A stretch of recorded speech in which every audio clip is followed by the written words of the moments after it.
Ассалаумағалейкум жігіттер, бізде қазір Volkswagen Шаран автокөлігі. Бұл көлікте істемейтін заттар, істемейтін нәрселер өте көп. Алдымен қазір айтып өтейін. Бірінші бізде поворот істемейді. Осындай тықылдаған дауыс шығып тұрады. Екі жаққа да аварийка істемейді. Содан кейін ближний шамдарымызда істемейді, тек қана дальний тартқан уақытта осылай жанып тұрады. Мінекей көліктің иесі осылай тартып қойып, мына жерге бірдеңе қыстырып қойып, спичка ма бірдеңе қыстырып қойып жүр екен. Осылай тек қана тартқан ұстап тұрған уақытта істейді. Негізі ближний қосқаннан кейін, бір тартып жібергеннен кейін дальныйға тұрып қалу керек. Дальный тұрмайды, бізде тек қана тартып моргать ететін режим істеп тұр ғой. Содан кейін дворниктер істемейді. Және де тағы да қарайтын жерлер бар. Сол жерлердің барлығын қарайтын боламыз. Видеоны соңына дейін көріңіздер. Дауыс шығып тұр, иә? Не тексереміз ең алдымен? Ең алдымен біз предохранительдер тексереміз. Бізде поворотта, аварийкада жанбайды. Қазір көліктің предохранительдер іште болады, және де капот астында да болады. Бұл жерде бізде ішіне тексереміз. Неге? Себебі поворот, аварийканың предохранительді барлықтар ішінде болады. Қазір мен түгелдей тексеріп шықтым негізі, бірақ сонда да қалай тексеру керек екенін айтып өтейін сізге. Біздің қолымызға керек нәрсе осындай 1000 теңге, 1500 теңгенің осындай контролькасы. Өзім қолданатын осындай қолданамын. Кім қандай қолданыс қылет, өзінің таңдауы. Бұдан арзаны бар, бұдан қымбаты бар. Әркім өзі біледі. Қолдан жасауға да болады. Жақсы, кеттік. Предохранитель тексеру үшін біздің контрольканың бір жағын минусқа қоямыз. Мінекей корпусқа минус масса қойып тұрмын. Біртіндеп былай түгелде тексеріп шығамыз. Міне. Екі жақтан плюс болу керек. Осылай плюс болу керек. Ал егер кейбір предохранительдерде жаңағы екі жақта плюс болмау мүмкін. Мысалы, қазір көрсетейін тауып алсам. Қазір барлығында плюс шығып екен. Мысалы, мынаны қарайық. Минус, минус. Бұл не деген сөз? Бұл предохранительдің жанып кеткен деген сөз емес. Бұл осы элементтің, осы предохранитель жауап беретін нәрсе қосылмай тұр деген сөз. Түсінікті ме? Мысалға, бізде мына жерде мысалы мынаны қарап тұрайықшы. Габариттің предохранительдерін. Бұл жанып кетті деген сөз емес. Ал енді габаритті қосам. Габаритті қостым. Бізде плюс келді. Жанып кеткенде қандай болады? Жанып кеткен кезде бір жағы плюс осылай қызыл жанып тұрады. Ал екінші жағында плюс шықпайды уже. Ол жанып кеткен деген сөз. Солай түгелде тексеріп шықтым. Предохранитель бізде барлығы сау. Енді бізде байқап тұрсақ, дауыс біртүрлі қызық шығып тұр. Қазір қосып қойдым поворотты. Қарайып, бізде блок предохранитель, бұл жерде реле. Мына блоктың ішінде барлық релелер, жаңағыдай ближнейге, дальний жауап беретін барлық релелер осы блоктың ішінде болғандықтан біздің ішін ашып қарамаймыз әзірге сыртындағы жаңағыдай тоғынан қараймыз. Тоғынан, штекелерден қараймыз. Бұл тоқтар предохранительден плюстен шыққанда мынаған келе ме, келмей ме, болмаса ішіне кірсе ол шыға ма, шықпай ма деген сияқты. Барлығын қарап шығамыз. Оны да қарау үшін әрине схема керек, білу керек.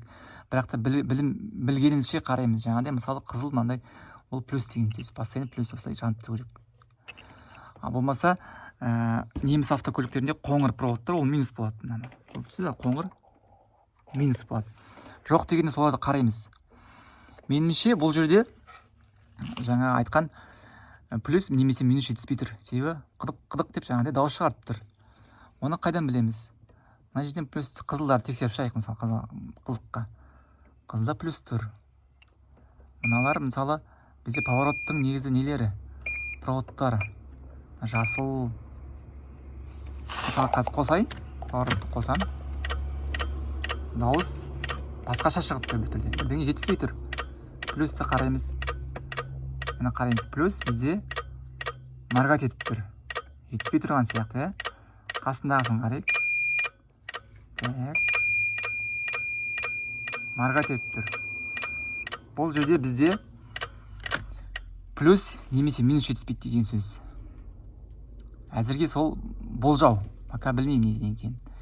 Енді таза логикамен істеп көрейік, логикамен. Мысалы, жаңа тықылдап тұрды. Мына жерде плюсіміз моргать етіп тұрды. Енді осы штекерді шешемін.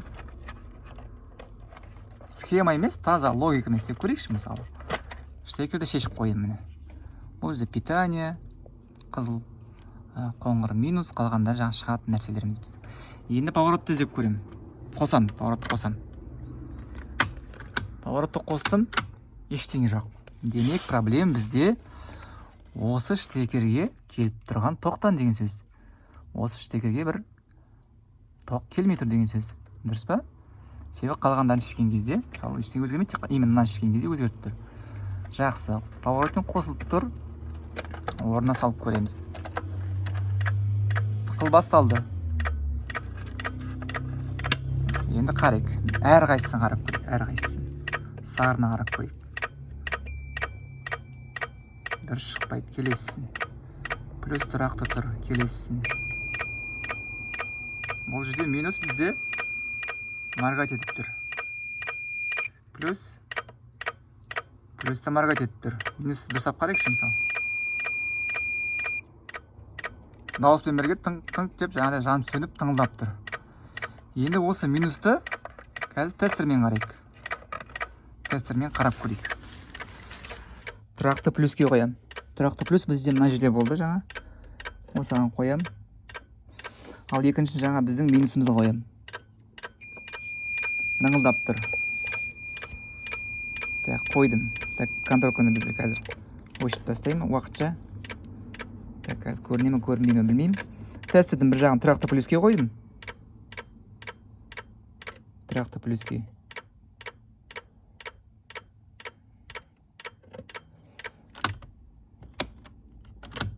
Так, мінекей. Бізде қанша 11-де 6 ойнап тұр бір түрлі. Минусымыз ойнап тұр. Так, ары қарай қарайық. Минус жетіспей ме, плюс жетіспей ме білмейміз. Бірден қайтылды барлығы сау. Бізде точно білеміз. Қоңыр минус болу керек екенін білеміз. Бірақ та оның өзі бір түрлі ойнап тұр.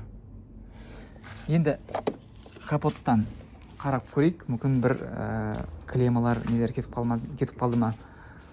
Визуально қараймыз. Себебі осындай бір ситуация болған кезінде клемадан кетіп қалған.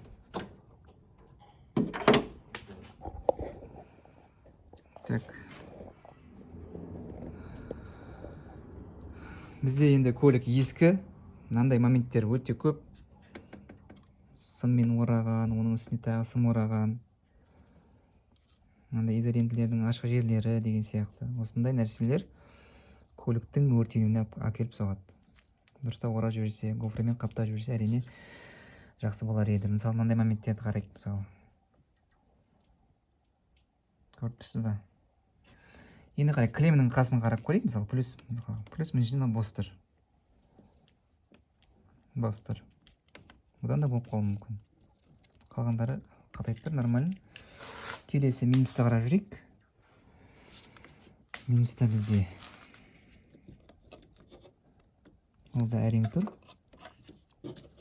Так, мына жерде қарасақ, бір проводымыз ажырап кеткен екен. Қараймыз.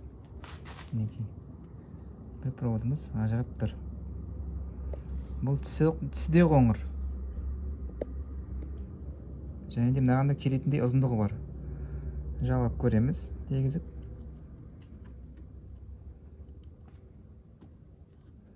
Дұрыстап тегізіп жалап көрейік уақытша қазір. Бұл үшін не үшін жаңа минусқа жаладым, себебі қоңырдың минус екенін білемін, точно уверен. Егер жаңағыдай сенімді болмасаңыз, онда істемей-ақ қойыңыз. Енді так жаңа тықылдағымды қарап көрейін, қалай тықылдайтын. Поворот. Жоқ, поворот істеп тұр.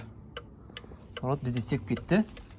Демек, не деген сөз? бізге блокқа минус жетіспеген деген сөз. Поворотты қостым. Екі жақ істеп тұр. Аварийкада істеп тұр. Так, енді бізде ближнейді қарап көрейік. Ближней қосамыз. Так, жанған жоқ. Бізде енді қарайық. Дальныйымыз енді тұрып қалды. Дальныйымыз мінекей тартып қалдым, тұрып қалды. Жіберем, өшіп қалды. Дальный сеп кетті. Өйтіп жаңағыдай айттық қой, клиент бүйтіп ұстап тұрады деп өзі. Енді қазір тартып қалған, тұрып қалып тұр. Енді бізде ближний істеу керек. Енді питаниесін қарап көреміз, ближнейдің өзінің питаниесін қарап көрейік. Мүмкін лампочкасы болар. Лампочкадан бұрын бірінші предохранитель тексеріп алайықшы. Предохранитель тексеріп көрейік қазір. Минусқа жалғаймыз контрольканы. Ближний қосамыз. Егер предохранитель қай екенін білсек, бірден предохранитель қараймыз, ал білмесек түгел қараймыз. Мен қазір бұл жерде предохранитель қайсы екенін білем, ближний жауап береді мінекей. Бізде міне 2.15 тұр ғой, солар ближнейдікі. Мінекей, жанып тұр. Енді қазір екеуіне тексерем. Плюс бар, плюс бар, плюс бар. Предохранитель жанбаған. Енді ближнейді өшірем. Қараймыз. Мінекей. Өшіп тұрғасын, плюс келіп тұрған жоқ. Кері қосам. Плюс келді. Екіншісіне шықты. Екінші плюс келді. Екіншісіне шықты. Демек предохранитель не деген сөз? Сау деген сөз. Ближний қосылып тұра береді. Енді лампочкаға барып лампочкадан тексеріс аламын. Предохранительден шығып лампочкаға жетті ме, жеткен жоқ па? Так, бұл жерде бізде H4 форматындағы лампочка. Яғни ближнейда, дальнейда бір лампочка деген сөз. Бірақта тоқталар бөлек болады. Яғни 3 провод келіп тұрады. Міне қоңыр минус. Мынау бізде ближний, ақ, бізде дальний. Минусын қарайым. Минус бар. Енді ближнейдікін қарайым. Міне плюс бізде келіп тұр. Көріп тұрсыз ғой. Демек не деген сөз? Лампочка жанып кетті деген сөз. Мына жақта да сондай диагноз. Себебі дальний екеуде жанып тұр, ал ближний екеуде жанбайды. Оны қайдан білдік? Жаңа біздің гитараның өзінің жаңа положение ұстап қалған нәрсесінен білдік. Mesela ұстап қалсақ болды, тартып қалдық, өзі ұстап тұр. Мана ұстаған жоқ. Енді былай тексеріп көрейік. Мысалы аварийканы қосып қоямын, дальний қосып қоямын. Бізде қазір мінекей жанып тұр, поворот жанып тұр, дальний жанып тұр, мына жақта жанып тұр. Енді жаңаға минусымызды не істейміз? Алып тастап көремін. Егер проблема осында болса, барлығы өшіп қалу керек. Мінекей алып тастадым. Поворот барлығы сөнді. Және де біздің дауысымызда басқаша ерекшеленіп қалды. Яғни біздің проблемамыз сол жаңағы минусымызда болып шықты. Енді келесі кезекте бізде дворник. Дворникті қараймыз. Дворникқа не болып тұрған? Бірден көзіме түсіп тұр, штекерді не істеген? Ажыратып тастаған. Так, ендігі мәселе бізде штекердегі питание тексеру керек. Питание бізде қараймыз мінекей. Қоңыр қалың, мына жақта сұр қалың. Екеуі қап қалың болып тұр. Ол екеуі питание деген сөз. Яғни плюс және минус. Питание қараймыз. Плюс келіп тұр. Минусты қарайық. Екінші шетін. Минус келіп тұр. Енді қазір орнына салып көреміз. Бізде мына өр жерде тұр. Дворниктің моторчығы. Опа. Дворник қозғалып кетті. Қолымды қыс қалмасын. Алдымен зажигание өшіріп тастаймын. Содан кейін мұқият салып көрейік. Қысып қалуы әбден мүмкін. Қолым себебі ол жерде трапеция қозғалады. бүктеліп салып көреміз. Бисмилла. Мінекей штекер орнына салынды. Енді зажигание ашып тексеріп көреміз. Не үшін штекерді ажыратқанын. Дворникіміз қосылды, бірақ өшіп қалды. Сосын жаңағыдай бір дауыстар шыға бастады. Зажигание сөндірем, кері қосам. Так, дворникіміз істеп кетті. Так, кері қосып көрем. Тұрып қалды. Максимальный положение істеп тұр. Бірақ та түсініксіз. Қазір бірінші положениеде тұр, мысалы.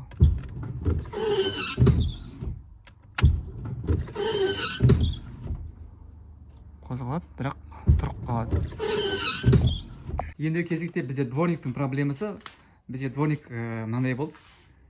Кілтті қосқан кезде дворник бірден жұмыс істеп кетеді, тоқтамайды. Тек қана кілтті өшірген кезде дворник тоқтайтын болды. Сол үшін дворниктің штекерін алып тастаған екен. Енді мұны қазір реттедік. Содан кейін тағы да бір айта кететін нәрсе. Бізде дворниктің моторчигі мінекей тұрған кезде өзінің нолевой положениесі болады. Яғни бірінші положение қоясыз ғой, қозғалады, түскен кезде жаңағыдай сол нолевой положениесі, ұйықтаған положениесі. Сол положениесінен дұрыс тұрмаса, біздің моторчигіміз керісінше айналады. Яғни бірінші бізде дворник көтерілу керек қой. Мысалы жатып тұрған кезде бірінші көтерілу керек болса, ол түсіп кетуі мүмкін. Сондықтан бізде моторчик бір бағытта айналады. Моторчик бізде былай айналмайды. Былай айналатын, оңға көтеріп түсіріп айналдыратын ол трапеция. Ал моторчик қана бір бағытта айнала береді. Ал қалған істейтін ол мына трапеция дейтін. Осы бөлік осыны көтеріп түсіретін трапецияны система трапеция деп айтады. Сондықтан положениесін дұрыстап қою керекпіз. Қазір осы положениесін іздеп тауып аламыз. Қалай не істейтінін. Себебі ешқандай белгі бұларда болмайды. Скорее всего, моторчикті ауыстырған кезде дұрыс салмағандықтан солай дұрыс көтерілмегендіктен болмаса көтерудің орнына ол түсіп кетуі мүмкін. Сол үшін жаңағыдай ажыратып тастаған, және де дворниктің сөнбейтіні. Ол сөнбейтіні қазір істеп тұр. Барлық положениесі істеп көтеріліп тұр. Сондықтан қазір енді положениесін табу керек болады. Сонымен біз қазір дворниктің нолевой положениесін таптық. Бізде мына теміріміз оң жаққа қарап тұру керек осылай. Былайша айтқанда меткасы ғой енді. Чтобы жаңа біздің дворнигіміз дұрыс жұмыс істеу үшін. Енді тексереміз. Қазір біз енді щеткалары сым шығып, бірақ дегенмен тексеру керек. Істеп тұр. Сондықтан дворниктің жаңағыдай тоқтамау себебі де осы положениесінің дұрыс болмауы да әбден мүмкін. Тоқтарын қарадық, барлығы жақсы нормально келіп тұр. Дворник тоқтамағасын жаңағыдай штекерін алып тастаған екен. Сонымен дворнигіміз істеді, повороттарымыз істеді. Бізде енді ближнелерді лампочкаларын ауыстыру керек. Ары қарай енді жеңіл-желпі жұмыстар қалды, жаңағыдай номер, освещение номері, тағысын деген сияқты. Жалпы жігіттер осылай. Видео ұнап жатса, каналға тіркеліп лайк басамыз, видео таратамыз.